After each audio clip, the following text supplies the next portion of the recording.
Word up, folks. All right, how we doing? Getting into this final session of recording for the end of our Chem 361 semester.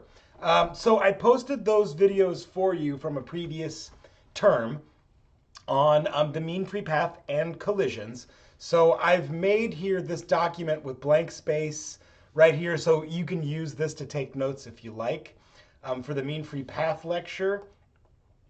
So I'll just write here the mean free path lecture. So feel free to use this space to take notes. And then also the collision theory lecture. So you can use this space to take notes.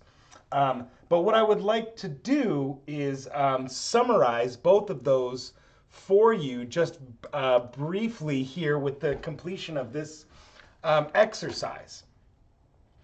So the first thing that I wanted to summarize here is this mean free path business, because I did have an error there in that very first video that I made where I neglected to put in that root 2, right? And that comes from assuming that both molecules are moving, which is the case.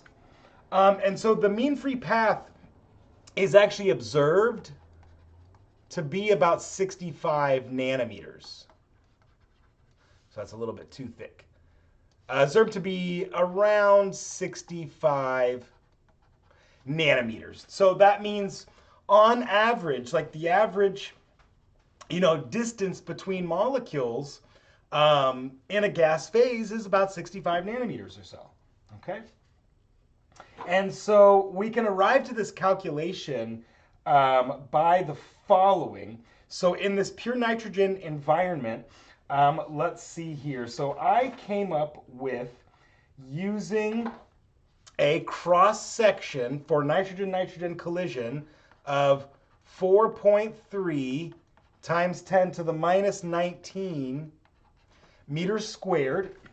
And so I got that, let's see here, quick math. So that came, so we know that sigma equals pi times, the radius of molecule A plus the radius of molecule B, all squared. All right.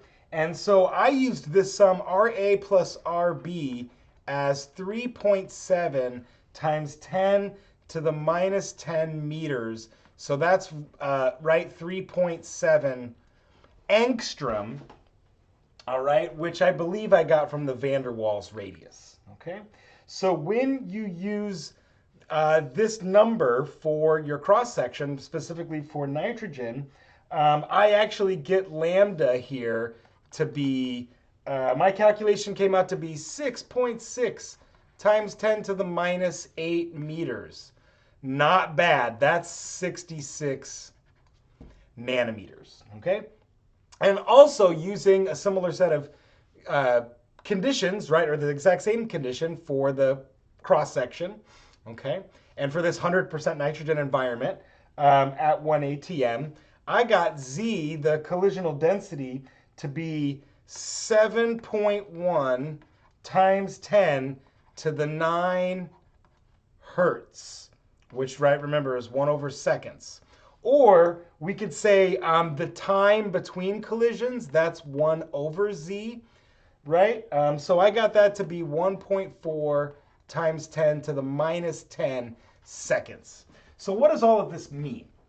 Well, this means for a 100% nitrogen environment at room temperature, on average, molecules are roughly 66 nanometers apart, and they collide every 1.4 times 10 to the minus 10 seconds.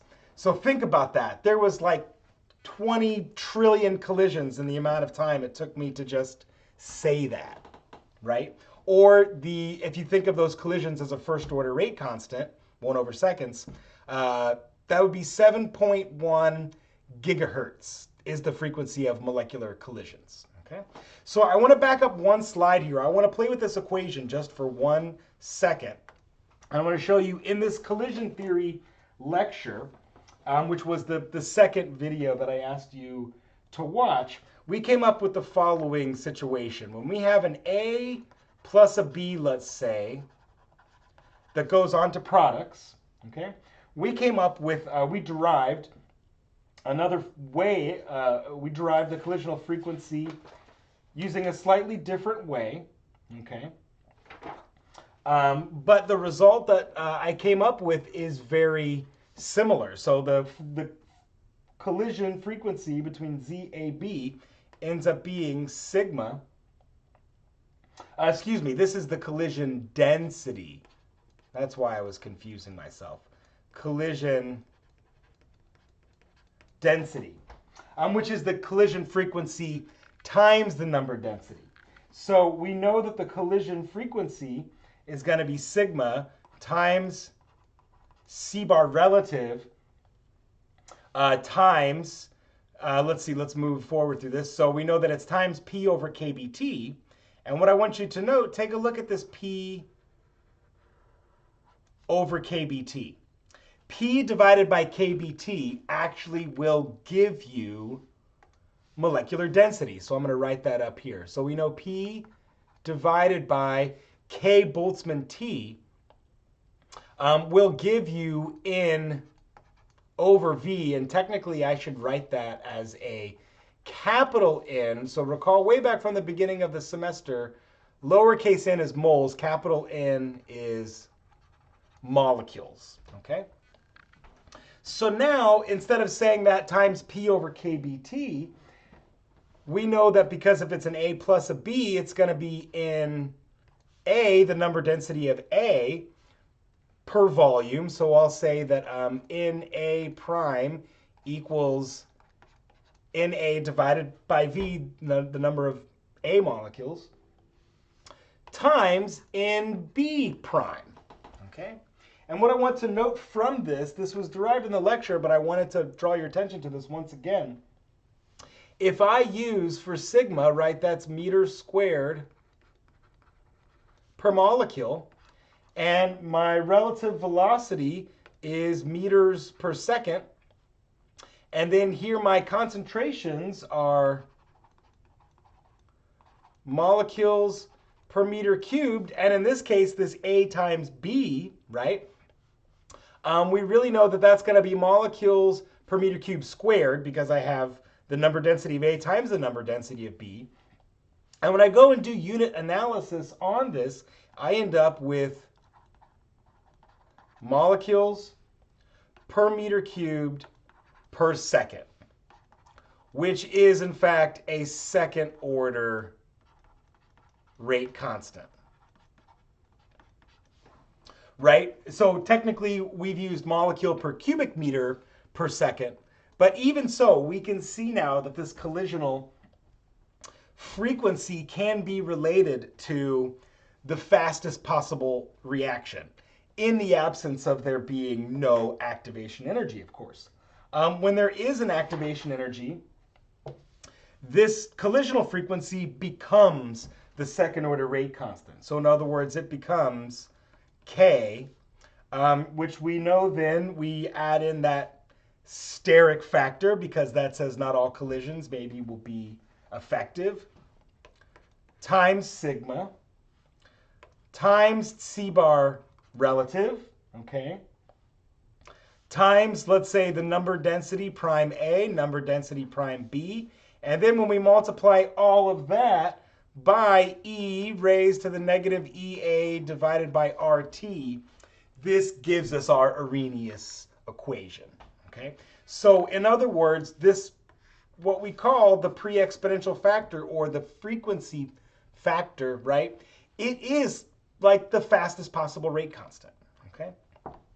And we can calculate that based on certain conditions, all right? So what I want to do now is move forward and expand on this, this idea of the fastest possible reaction. Let's see, let me find my place in the notes here. But I want to look at this and compare the differences between what happens in a gas versus what happens in a liquid. So I'm going to do a derivation, or at least I'll start a derivation. I'm not going to make you go through it all. that's looking at what's in control of these reactions. Is it either diffusion or is it the activation energy? So diffusion, activation, controlled reactions. So we first start by noting we have an A plus B, and they make the intermediate AB. Okay? And this happens at rate constant KD. And I'm going to call this AB an encounter pair, right? So A and B have diffused. So this is what this D is going to stand for. The diffusion, A and B have diffused somehow and found each other. Okay, they haven't reacted yet. They've just become into close proximity. They're encountering each other. Okay, and certainly this means A and B could, bounce and then collide right off. So then that would just be the reverse of this reaction. And I'll say that that happens at KD prime. Okay, so there will be an equilibrium between those two. Or A, B could go on to form a stable product. And we'll say that happens at rate constant Ka, where the A stands for activation. Okay? And so if we balance this whole thing out, this looks very simple and just looks like A plus B goes to products with rate constant Kr, the R standing for the reaction. Okay? So we could come up with an expression for dP dt using the steady state approximation. So let's go ahead and do that. Okay? So if we wanted to come up with an expression for dP dt, then what we need to do is the following. Okay? So we need dP dt. We're also going to need dAB dt, dA dt, and dB dt. But as it turns out, we can ignore dA dt and dB dt by using the steady state approximation. So for example, I can first come up with dP by dt by noting that it's only dependent on Ka times the concentration of this encounter pair or intermediate, whatever you want to think of it as, Ka times AB. Okay? I can now also come up with an expression for dAB dt. And let's go through and do that. So we note that here it appears as a product, so it's a positive rate. So that's going to be Kd times AB. Then in the second reaction, it disappears as a reactant. So that's going to be minus Kd prime times AB. Remember, it's always rate constant times reactant. Okay? And then now finally, we have it in a third reaction, and it disappears as a reactant. So that's minus Ka times AB. And if I use the steady state approximation, I can say that AB is generated at a nearly steady rate. So that means its rate is 0. Okay? And if we do a little bit of algebra here, so I'm going to skip the algebra, right? But doing some algebra, so let's say algebra, we get the following. We get that dP by dt in terms of things that we can measure, because we would be very hard pressed to measure the concentration of this encounter pair. Okay? That's going to equal Ka times Kd divided by Kd prime plus Ka, and I'm going to group this all together, and then now that's times A times B. Fantastic. And so now what we can do, if we compare this expression to just my total rate, my overall mechanism, right? A plus B, reaction rate constant Kr goes to products. Then look what we have. We have dP by dt equals all of this junk, which is equal to Kr, right? Times A times B. Okay, so we recovered the total rate. And so now we can say this total rate constant Kr is going to be dependent on all of these other rate constants, Ka times Kd divided by Kd prime plus Ka. And so now we can kind of start to play the game. What becomes important, right? Is if diffusion is important, then we're going to get a certain outcome from this. But if activation is important, then we're going to get a different outcome. So let's see. I'm going to start a new slide, and I'm going to write Kr equals Ka times Kd divided by Kd prime plus Ka. And I'm going to rewrite this mechanism too, just so I can reference it.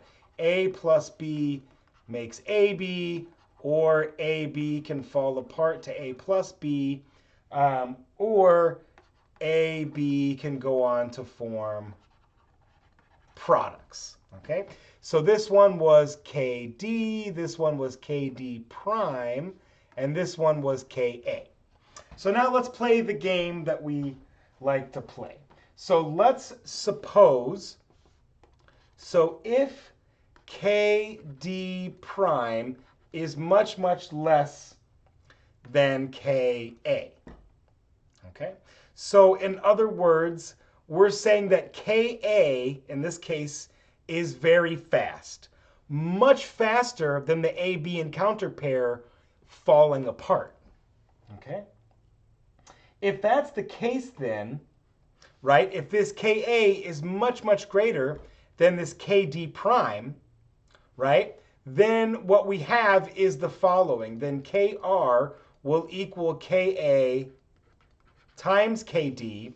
We can ignore the value of Kd prime if it's very small compared to Ka, okay?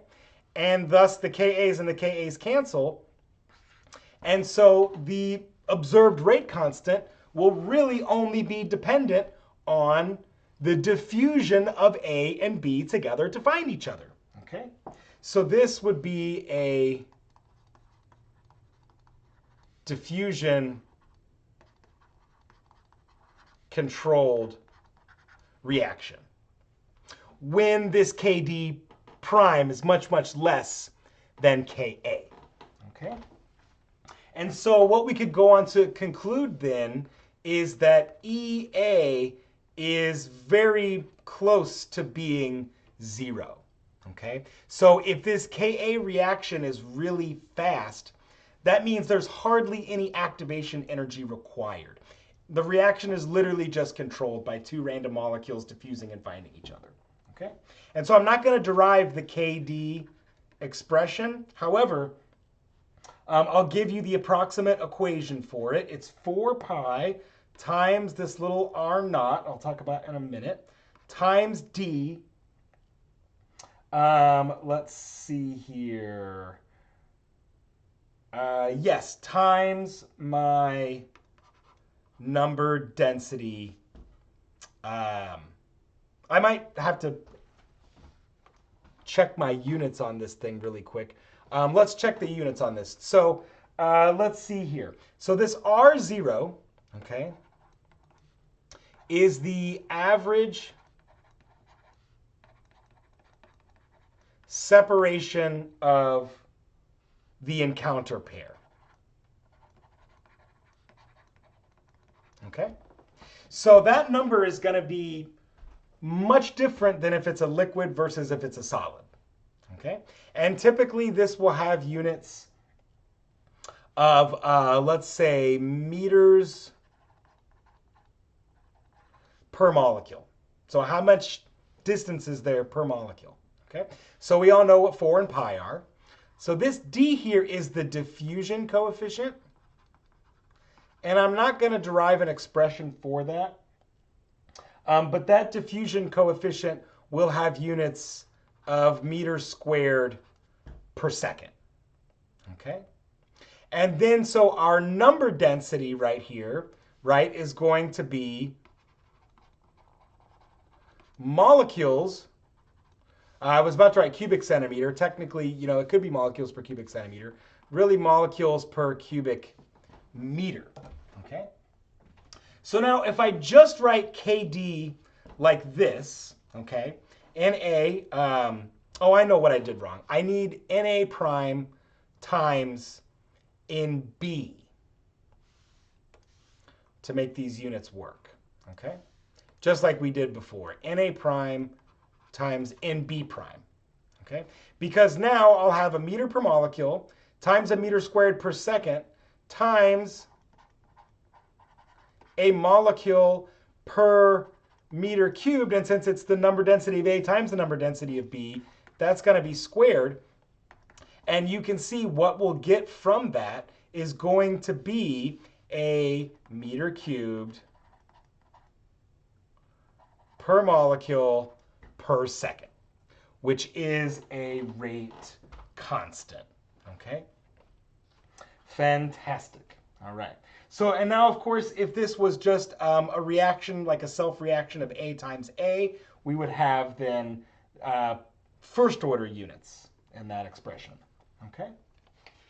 And so let's see here. I didn't leave myself enough room, but the other game to play here, which I'm not going to spend a lot of time going in to details on this,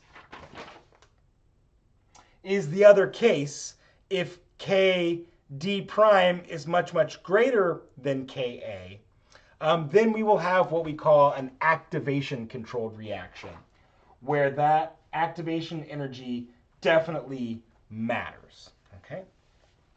We're not going to spend a lot of time going into that. What I do, however, is want to compare the difference between this diffusion activation controlled reaction in liquids versus solids, or in liquids versus gases. And so what I've got here is a few of these coefficients for you. And the big thing to note here, so I'm going to go ahead and write KD equals 4 pi, I lost it here, 4 pi times R0 times D. I'm just going to look at it just at this chunk. I'm going to leave concentration off because we're going to have huge differences in concentration in liquids versus gases, right? Mostly because of the density. So I want to point out here, if you look at the value of the diffusion coefficients of, let's say, the diffusion of oxygen in air, or the diffusion of water in air. So this is basically the diffusion of a gas molecule in a gas molecule. The diffusion constants are rather large, about 0.176 or so. And also, if we think about what's this average separation for a gas, we can use the mean free path as an approximation, right? So if I use, let's say, 6.6 times 10 to the 8 meters, that value that I calculated before, okay, then I know converting that to centimeters, that's going to be 6.6 times 10 to the minus 6 centimeters. So I just multiplied by 100. And so now if I look at KD in the gas phase, I'm going to say 4 times pi times 6.6 times 10 to the minus 6 centimeters for my value of R. My value of D, let's use oxygen in air. Sure, why not? And so, excuse me, that's going to be centimeters per molecule to get the units to check out. And so now we'll use the 0.176, let's see, centimeters squared per second. So I'm just going to leave the calculation there, okay? And which is going to give me cubic centimeter per second per molecule. Now that I'm looking at this, something is not checking out right. What did I do wrong here? Okay. Yeah, so I think I got confused. I confused myself with this addition of this Na times Nb, because actually, if you notice here, just this value, I think I was confusing the previous collisional theory, so apologies for that. KD equals 4 pi times R0 times D. Look, the units work just for this, right? Meters times meters squared gives me meter cubed per molecule per second. Okay. So apologies there. I think in my notes I have it times Avogadro's number, and that's to convert it from the meter cube per molecule unit to the liter per mole unit. So that's why I was confusing myself with this. Okay, so let's just stop the calculation there. That's what we're supposed to do. So we'll say 6.6 e to the minus 6, okay, times 0.176 equals, times 4 equals, times, do I have a pi button on here? There we go, pi, okay. So I get something like 1. Let's just use 2 sig figs. 1.5 to the 1, 2, 3, 4 to the minus 5 centimeter cubed per molecule per second gas phase. Okay? So what about in a liquid? What if we applied this same equation to a liquid? Okay? Well, as you might guess, you can see that the diffusion coefficient is much, much smaller in a liquid. However, what's interesting is now this average separation of molecules in a liquid is much smaller than what it was for the gas using the mean free path. And so typically R0 for a liquid is around 1 nanometer per molecule. So in the liquid phase, they're much closer to each other. So here's the competing effects between a liquid and a solid, right? The diffusion coefficient for a gas is much faster than it is for a liquid. So gases will diffuse around much faster than will liquids because liquids are constantly bumping around into each other, right? There's a higher collisional frequency in a liquid. However, because in a liquid, they're much closer on average, that has a competing effect than the mean free path in the gas. Okay?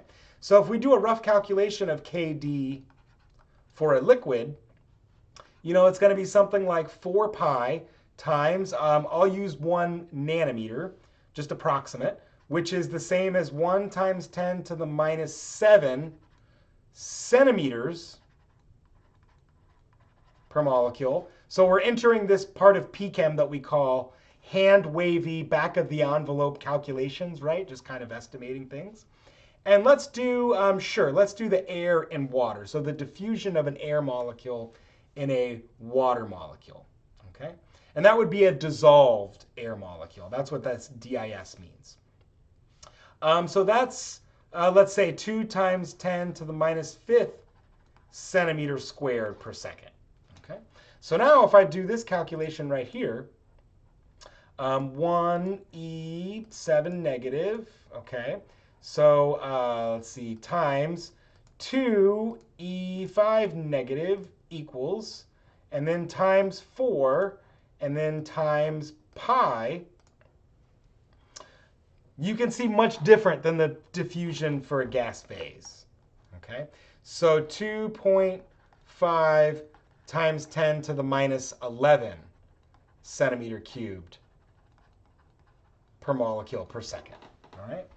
So overall, diffusion is much faster for gases than it is for a liquid. And what that means is the fastest possible gas phase reaction, which is basically this diffusion limited reaction, right? That only depends on the two molecules finding each other.